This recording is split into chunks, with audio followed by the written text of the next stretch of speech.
I heard a very interesting story a few weeks ago. It was about a young man, a teenager, who was in a terrible car accident. And he lost his left arm in the accident. And obviously he struggled with that greatly as the weeks went on.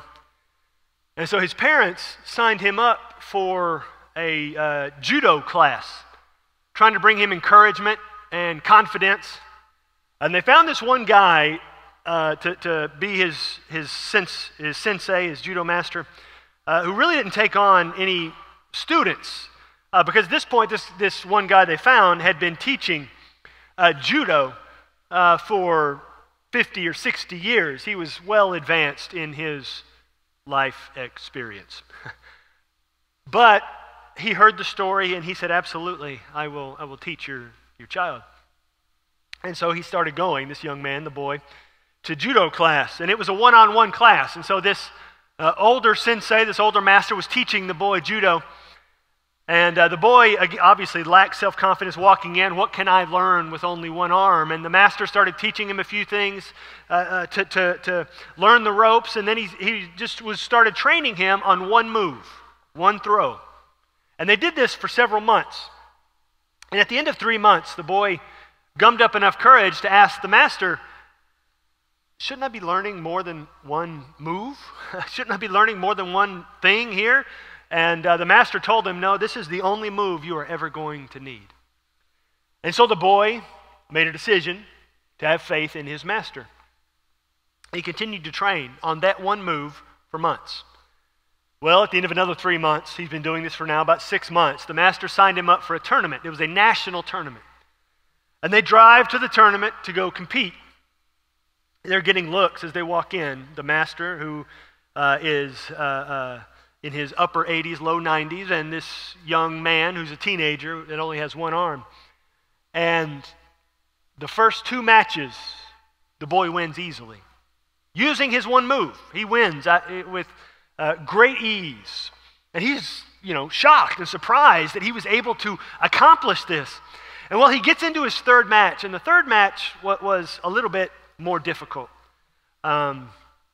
This third boy that he was up against was quite a bit more skilled at judo. And he felt that it was a little too much for him, but he was able to hold his own for a little bit to the point that his opponent got frustrated and irritated and charged at him, and the boy used his one move and threw him and pinned him and won that one. He was so excited now because now he's in the finals. The national tournament final. He's in it, and he's excited. And he's still a little confused about how he was able to accomplish this, but it doesn't matter. He's in the finals. Well, he goes onto the mat to begin the last match.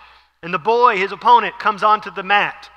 And it's very obvious that this boy is much older, bigger, stronger, and far more experienced. This boy's been learning judo since he was a small child. Well, the match starts, and the boy who had the accident, it was obvious that he was outmatched. And it was brutal to watch for a little while. The referee himself was getting nervous. He was about to call the match and say, I just cannot be a part of what's happening here. And the sensei, the old master, said, no, let him keep going. Well, the match continued. And the bigger, stronger opponent let his guard down for a second. And the boy did his move, grabbed the guy, did his move, threw him and pinned him, and won the match. He was the tournament champion, the national champion. Place went crazy. He was super excited. Parents in the audience super excited. Well, they get in the car carrying the trophy, go home. Parents are driving, and the master and the boy are sitting in the back seat, and they're trying to process each and every match he fought in, each and every move that they encountered in the match. And as they're going through it, they get to the last one and they walk through what the opponent did and how he was able to be defeated.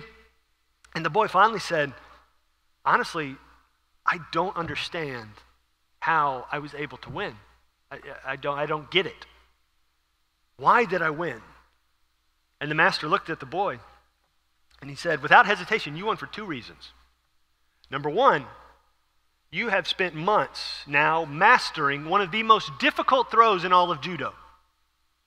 Number two, the only known defense for that move is for your opponent to grab your left arm. Sometimes we may not understand why the master has us doing something that we're doing. And we have to come to the question of whether we trust our master or not. Whether we trust that he knows what he's doing or not. And I guarantee you, 10 out of 10 times, he knows exactly what he's doing. Today we're going to look at this in Hebrews chapter 11. We've been going through Hebrews 11. This is a look at some people in Scripture, in history, who have had moments of great faith. They were extremely flawed people. But at certain points in their life, certain individual moments or seasons, they had great faith. We can relate to that, yes? Being someone who is very flawed, but still having the opportunity to demonstrate great faith. Well, here we come to verse 30. Let's take a look at this. This is on page 1008. If you're using a Bible in the pew rack and you're searching around for Hebrews, well, it's on page 1008. You can find it there. And on that front, too, if you don't have a Bible at home, or maybe you have one that you don't understand all that well, it's written in a way that you don't understand, take that Bible home. Take it home. We've got other ones. We've got a closet with some over here, and we can replace that one. Everybody needs a Bible they can understand. Take that one home. So Hebrews chapter 11, starting in verse 30. By faith the walls of Jericho fell down after they had been encircled for 7 days. By faith, Rahab the prostitute did not perish with those who were disobedient, because she had given a friendly welcome to the spies. So we've got the situation with Jericho. You got the Israelites who have walked around the city of Jericho and seen the walls fall down. The Israelites were obedient because of faith. And if you look at that verse 31, something very interesting we're going to dive into in a little bit. Rahab was friendly by faith. Did you catch that? Her faith was demonstrated because she was friendly.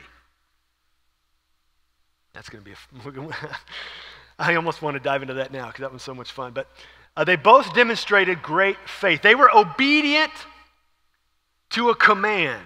The Israelites obedient to walk around the city, and they saw victory. The command to walk around the city rather than fight, it wasn't logical, it wasn't prudent, it wasn't experientially wise, but they obeyed. Rahab was friendly by faith to spies who had come into the land who were her national enemies. They came in and she was friendly to them. And that was not logical or prudent or experientially wise, but she did it anyway because of her faith in the Lord. No outside observer would look at what the Israelites did and walking around the city, would look at what Rahab did in being friendly to these spies. No outside observer would look at that and say, this was what you were supposed to do. This makes the most sense. But the Israelites and Rahab did it anyway because of their faith. Because the Lord told them to. God actually says in Isaiah 55:8, my thoughts are not your thoughts. My ways are not your ways, says the Lord. Sometimes we try to make sense of what God in his infinite wisdom is doing, when us in our not infinite understanding can never grasp. And God straight says it in the scripture. We don't think the same way, you and me. We don't think the same way. You think in one way, and I know how you think because I made you. I think in a completely different way. And your brain, humanity, does not have the computing power to process what I'm doing. So just trust me. So he says, my thoughts are not your thoughts. My ways are not your ways. And so he tells the Israelites, we're going to look at that first in verse 30. He tells the Israelites, walk around the city of Jericho. Well, let's flip back and take a look at that. Joshua chapter 6. We're actually going to back up a little bit and be in chapter 5 for a second. Joshua chapter 5. Again, it's on page 181 if you're using a Pew Bible there. Joshua chapter 5. Now, just a little back story. The Israelites were slaves in Egypt. They'd been slaves for several hundred years. God did some miracles, plagues on Egypt. God parted the Red Sea. The Israelites escaped. Red Sea came back and destroyed the Egyptian army, the most powerful army in the world at the time. And the Israelites then, they send some spies into what God said would be your homeland. God promised them, this is where you're going, this is going to be your homeland. And so they sent out some spies to walk around it and see how good it was and how they'd be able to accomplish it. They sent 12 spies. 10 of the spies come back and say, yeah, these people are huge. There's no way we can take this land. The other 2 guys said, absolutely, we can take it. God said it. And the Israelites, the nation, listened to the 10 guys rather than the 2 guys. And then God showed up and said, okay, everybody who thought I couldn't do this, you're going to die before everybody else walks in the promised land. God didn't strike them dead there in the moment. He said, I'm going to let you die of natural causes, but the rest of it, you're just going to walk around until everybody dies who doubted I could do what I said I could do. That's why the Israelites went in the wilderness, because they doubted God was capable enough to do it. And so they walked around, ended up being for 40 years, until everybody who doubted God's ability had died off. And then when that happened, including Moses, Joshua was the new leader. They are getting ready to go into this new promised land for the very first time. And the first city they come to in this new promised land is Jericho. I know you've heard that name. Even people who don't read the Bible know that name. Because of the great song, right? Joshua fit the battle of. There you go. You need to look up Willa Dorsey singing that song. It'll blow your socks off.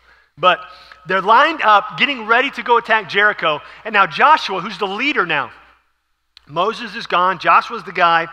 They're getting ready to go in, and Joshua has fought some battles before. He's carried the sword, he's led them into battle before. And so now he's got to come up with a game plan of how to defeat Jericho. And Jericho is famous for one thing, its massive wall. Huge thickness of a wall. It was so thick they built houses into it, whole houses that made up the thickness of the wall. And the only weak point in the wall was the gate, the entrance.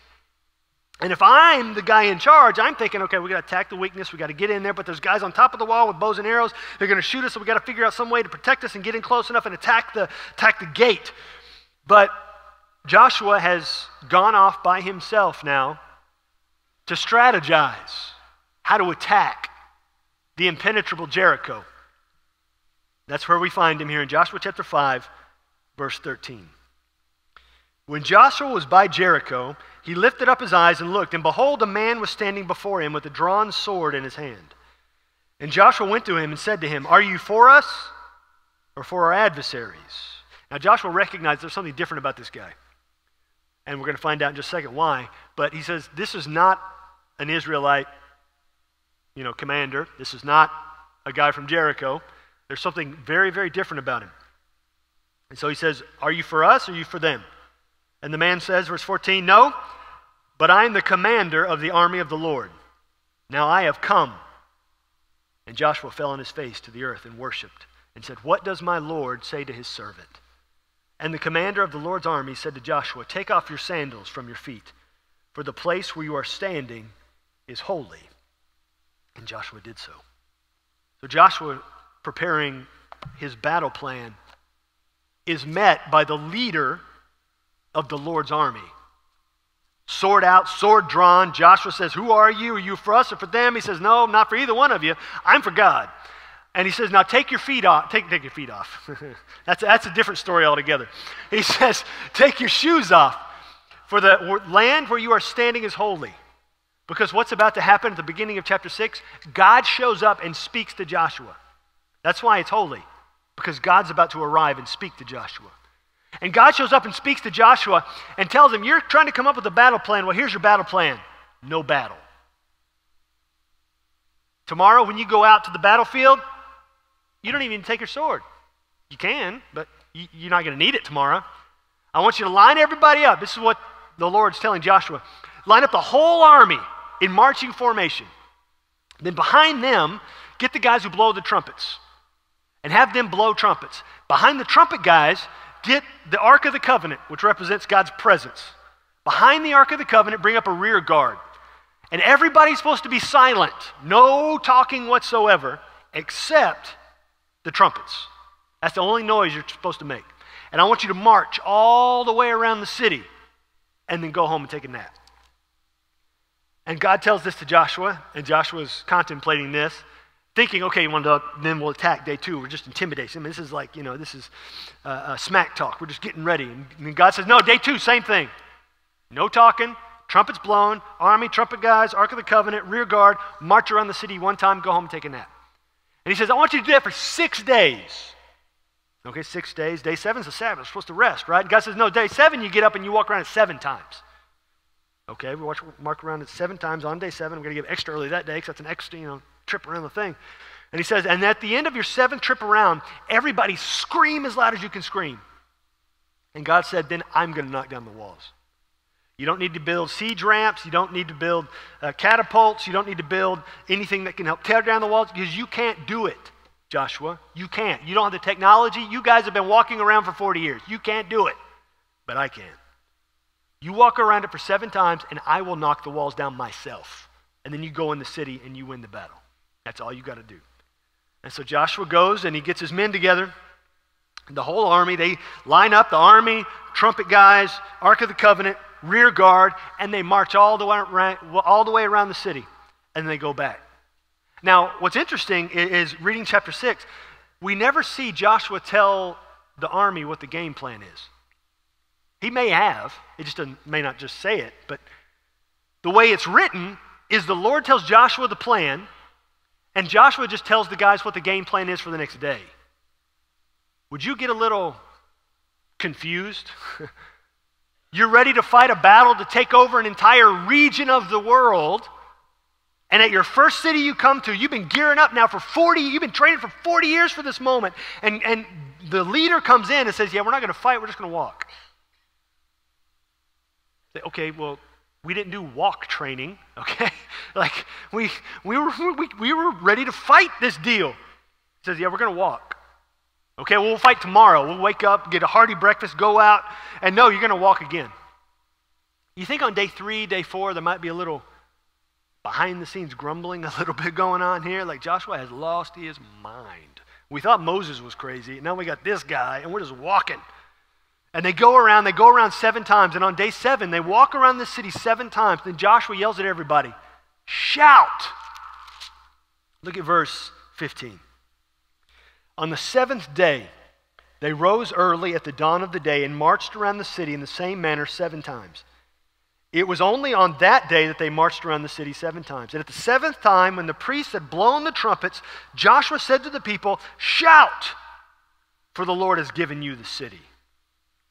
Now, this is where my mind goes. I've always wondered about, you had the army and then the trumpet guys right behind the army. How would you like to be the army guys who were at the back of the line right in front of the trumpet guys? Like, the only noise anybody's making is the blowing of the trumpets, and they're right behind your back. But anyway, they march around the city. Joshua yells, shout. Everybody screams at the top of their lungs. Verse 20. So the people shouted, and the trumpets were blown. As soon as the people heard the sound of the trumpet, the people shouted a great shout, and the wall fell down flat, so that the people went up into the city, every man straight before him, and they captured the city. So Hebrews 11:30 tells us they did this by faith, walking around the city. They trusted that God knew what he was talking about. That's what faith means, to trust God. And so they trusted that God knew what he was doing in walking around the city and doing this thing that made absolutely no sense. The faith they were having and what God was having them to do for the battle made no sense whatsoever. No military strategist would look at this and say, okay, just walk around the city. That's why Joshua was trying to come up with a game plan, and God said, throw your game plan out the window. Do what I'm telling you to do. And so that's what really faith is. Faith is following the Lord's influence. Faith is following the Lord's influence. You see, when you're trying to do something, everybody's going to have an opinion about that thing. I don't know if you've ever noticed that. When you're trying to make a decision, when you're trying to follow maybe what God's got before you, or you're trying to make a big decision, everybody's got an opinion about your life, or what you need to do, or what you want to do.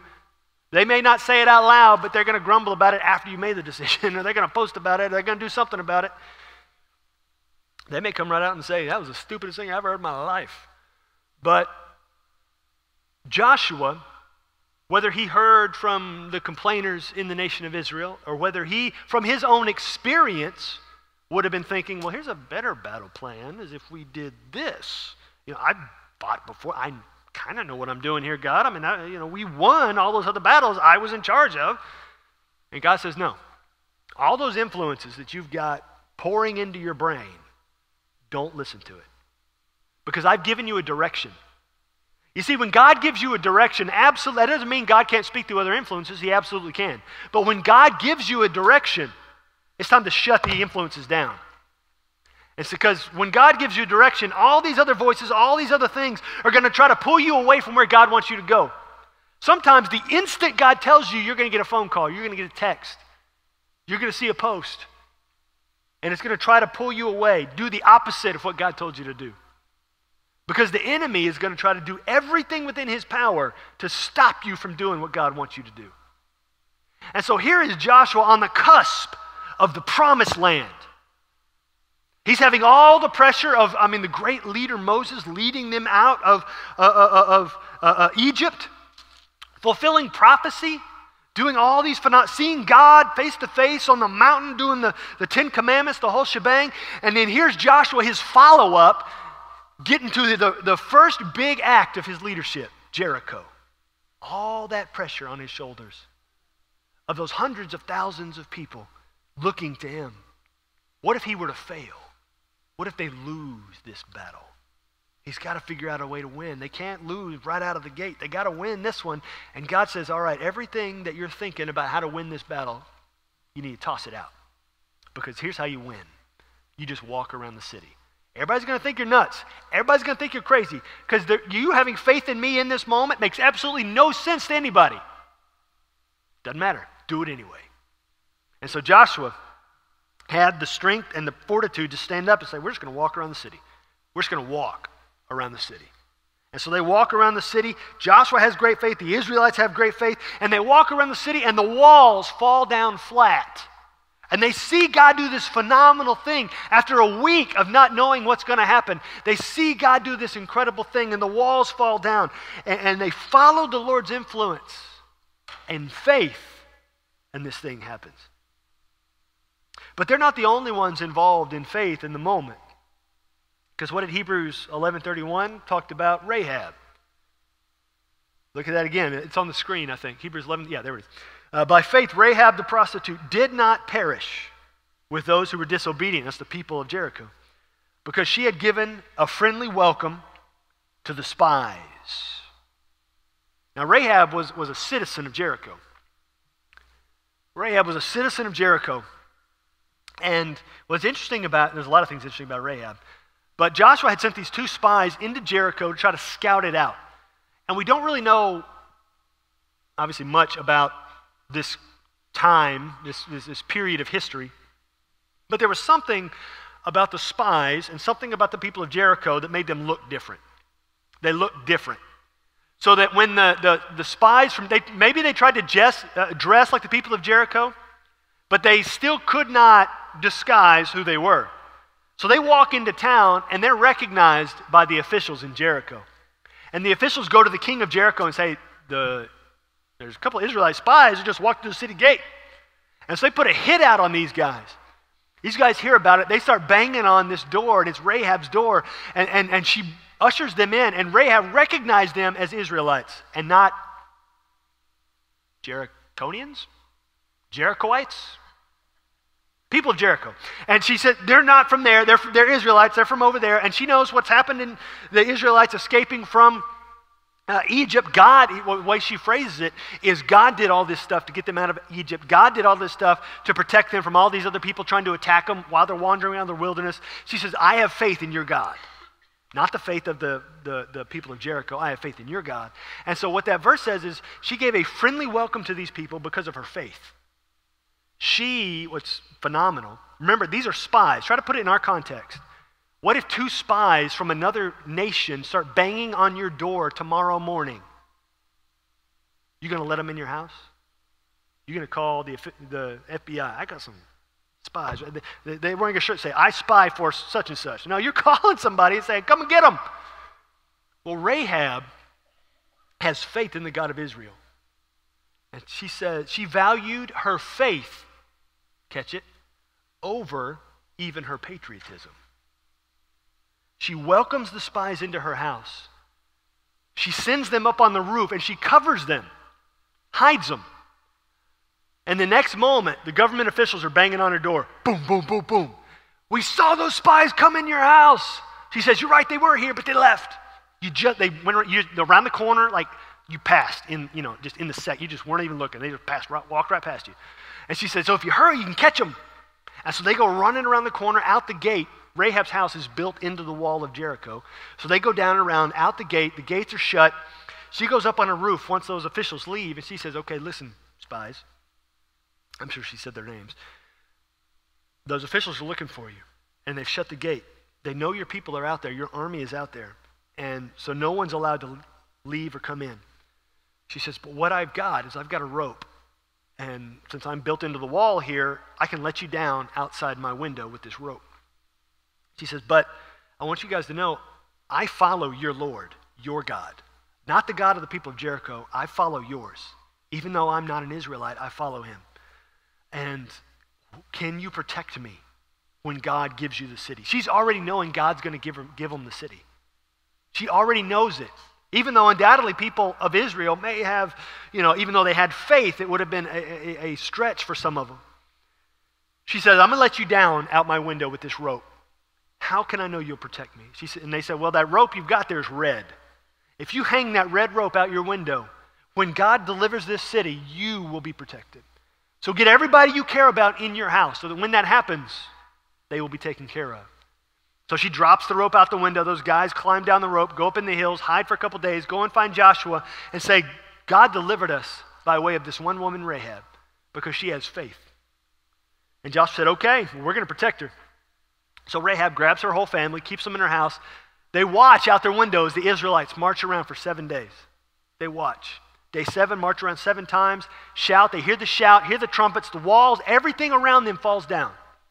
All their neighbors' houses destroyed. You ever seen one of those pictures on the news when a tornado goes through a spot and there's only like one house sitting there and everything else is destroyed? It's kind of like that. Everything is destroyed except Rahab's house built into the wall. Israelites come charging in, destroy everything.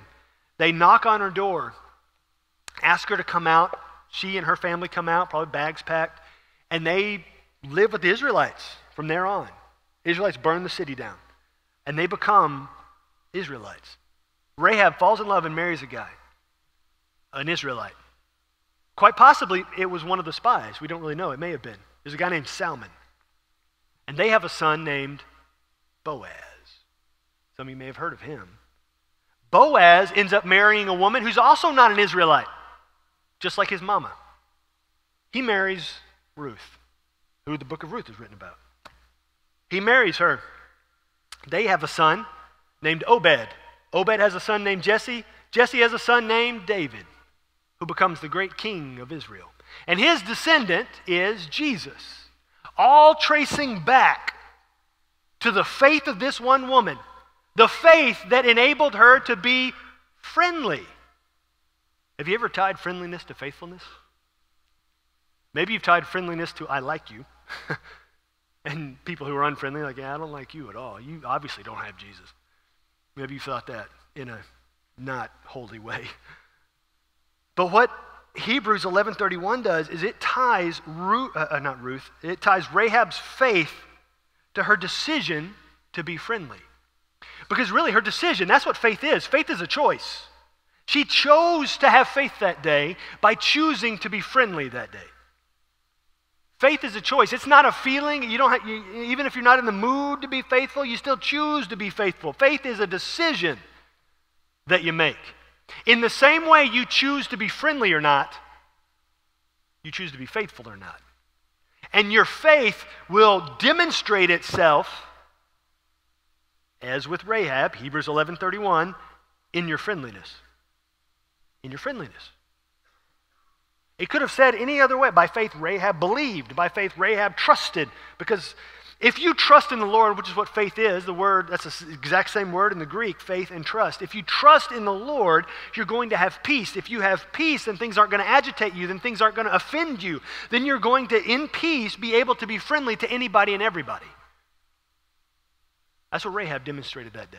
Not fear that her city was about to be destroyed. Not fear that if she's found out by helping these guys, she's going to be publicly executed, probably her whole family.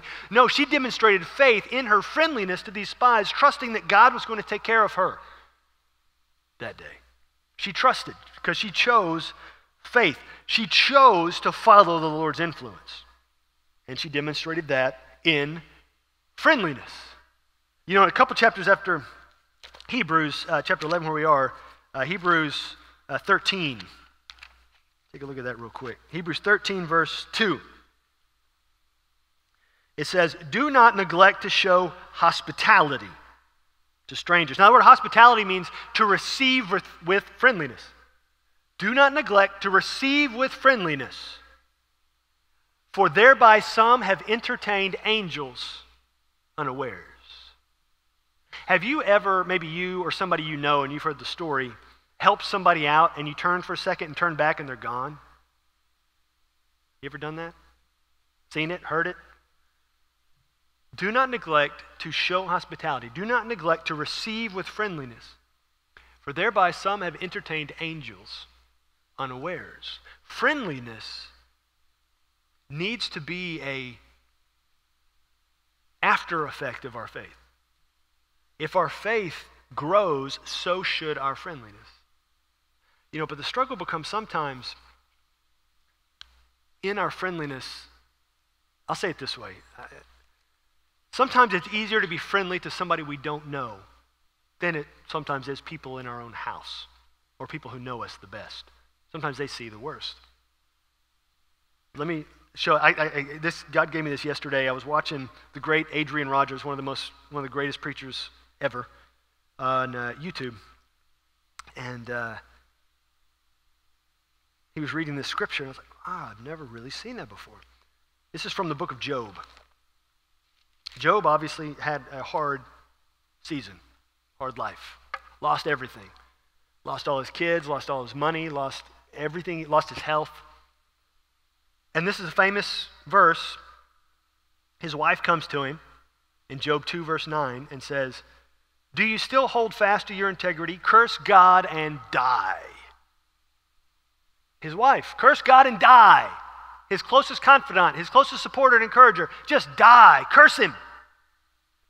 What's fascinating about this is not the first time, even though this is chapter 2, that phrase is there, curse God. Back in chapter 1, Satan walks into God's presence and wants to tempt Job by destroying his life so that he would, verse 11 of chapter 1, Job telling God, stretch out your hand and Satan telling God, stretch out your hand and touch all that he has and he will curse you to your face. And he says it again in chapter 2. In verse, where is it? 5. Stretch out your hand, touch his bone and flesh, and he will curse you to your face. And what does Job's wife say? Curse God. She speaks the words of Satan to Job.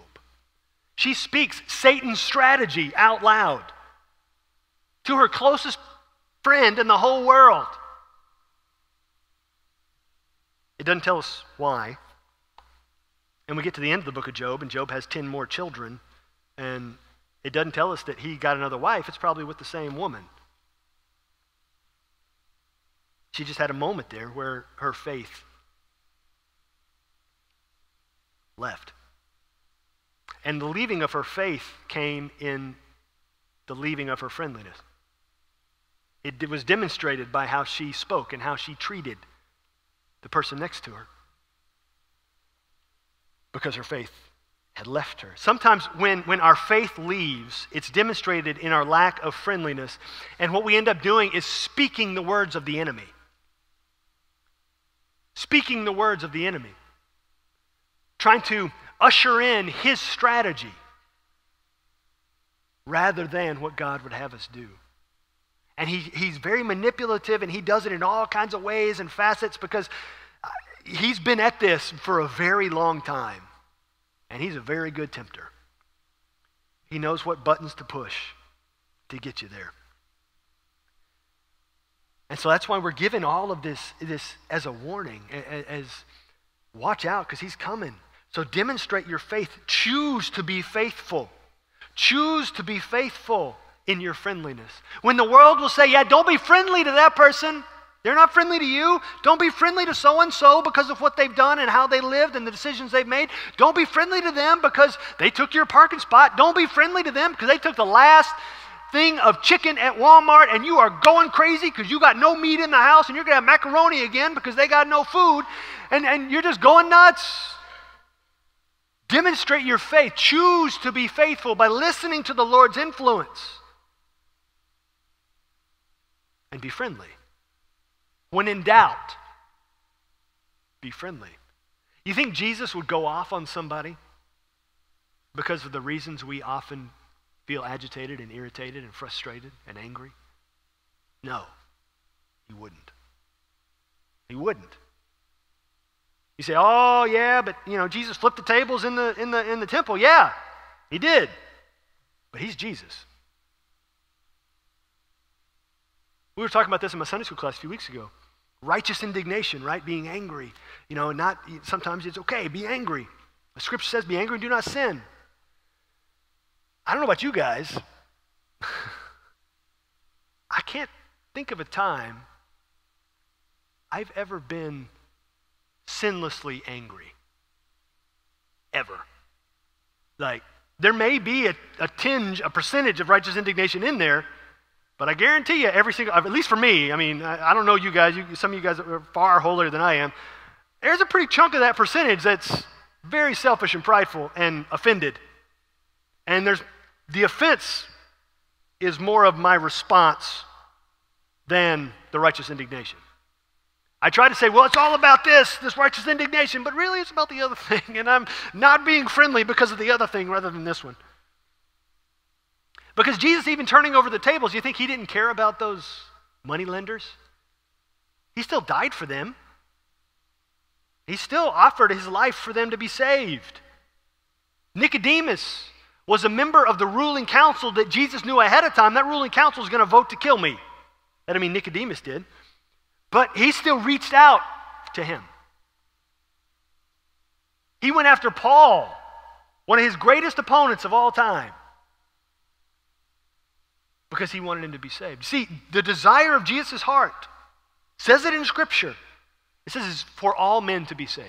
Every single human person, that's his desire, that's his will, that's his plan, is for all of us to find salvation. Obviously, there's a bunch in the world who don't because they choose not to have faith. Faith is a choice. There's a reason that in Jesus' prayer, he prays for us to be unified as a people of God. Because how we treat each other will show the world whether we belong to him or not.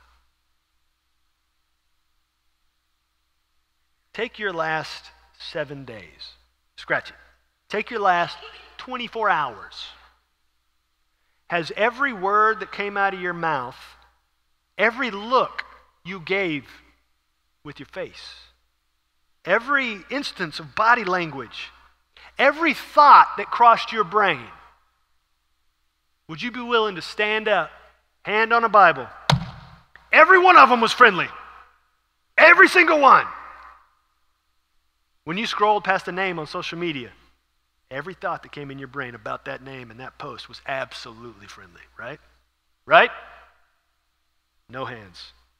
If you're listening to the podcast, no hands are going up in the room. These are all honest people here. There we go. I'm with you in there. I'm leading the front. But what the author of Hebrews is showing us is faith is a choice. Rahab had a decision to make when she opened that door and those guys were standing there. It wasn't by coincidence that they were led to her door. The one person in the whole town who had faith in God. The one who had made poor decisions in her life. But that doesn't mean she still couldn't have faith. That doesn't mean she couldn't still be redeemed. You're never too far gone for God to get you. And so there she is opening her door, seeing these guys. I was just in there praying, and here you are. Come in. Any door you knocked on, you shouldn't have knocked on my neighbor's door. I hope you didn't knock on my neighbor's. Maybe that's why they got reported. But they came, they said, come in and I will hide you. Faith, she chose faith that day in how she treated them. She followed the Lord's influence. And not only was she delivered and her whole family delivered, she followed the Lord's influence and was included in the ancestral line of Jesus in Matthew chapter 1. Only 4 women are included there. Tamar, Rahab, Ruth, and Mary. Tamar made poor decisions. Rahab made poor career decisions, but she had faith. She wasn't even an Israelite, but she had faith. Ruth wasn't an Israelite, but she had faith. Mary was too young, but she had faith. If you're willing to follow the Lord and you have faith, He's going to use you to do phenomenal things that you never thought possible. All that God needs from us is a willing heart. A willing heart. And He'll bring everything else. Faith is a choice to follow the Lord. And the friendliness you demonstrate in your faith is in direct proportion to how much faith you have. The more faith you have, the friendlier you will be. So to choose faith, we choose friendliness. That doesn't mean everybody who's friendly is faithful. Not by any stretch of the imagination, but it's not for us to determine the motivation of their hearts. It's simply for us to follow the Lord with our lives. So will you choose faith today? Choose it. Faith, which is what we said earlier, faith is following the Lord's influence. Will you choose to follow the Lord's influence today? Will you choose to follow His influence wherever it is in your life? Choose to follow His influence in how you treat the people in your house, how you treat your neighbors, how you treat the people in church. Choose to follow the Lord's influence in how you treat everybody. Choose to follow the Lord's influence in how you speak and how you think and how you act and how you react. Doesn't mean you're going to be perfect every time. No, we're going to mess up and slip and stumble, but then we get back up and we keep going. What is it the great theologian Rocky Balboa says? It's not about how hard you get hit. It's about how hard you get hit, get up, and keep moving forward. Keep moving forward. God doesn't need you to be perfect because you can't. He just wants you to be better today than you were yesterday. Keep moving forward. Forward progress, forward motion. Will you choose to be faithful today? Choose it. Choose it today. Maybe you need to choose to be faithful for the very first time and say, you know what? I need to believe in Jesus. I need to believe that Jesus is the Son of God. And He came to this earth and He died so that all my sins would be forgiven. And then He rose from the dead so that I can live after I die. If you need to have faith in that today, this is your moment to stop putting it off, stop doing the self-conversation and the self-arguing and just get out there and do it. Choose it today. Choose faith today. Stop with trying to put it off and say, oh, I'll do it next week. Next week's Labor Day weekend. There'll be fewer people. I can do it next week. No, don't put it off. Do it now. Maybe God's going to do something else. There's going to be twice as many people in the room next week. Doesn't matter. Do it now. Believe in Jesus today. Maybe you need to choose faith in how you've been acting, in how you've been talking, and how you have been treating people. Maybe there's somebody you need to apologize to because of something you did yesterday. Say, you know what? I was not acting in faith, and I want to be faithful. I'm trying to be faithful. I know I have stumbled many, many times, but I want to follow the Lord in this. Maybe there's somebody you need to apologize to. And it's going to take every bit of willpower for you to do it. And maybe God's already, I can see it on your face, some of your faces right now. He's already put a name in your mind. And maybe you need to slip out during the invitation and you need to go call them because they're not in the room. Maybe they're not in the room because of what you said. And you need to call them and apologize. Make it right. That doesn't mean they're going to forgive you, but you've done everything you can. What does Paul say? As far as it depends on you, live at peace with everyone. You can't control them, but you can't control you. Will you choose faith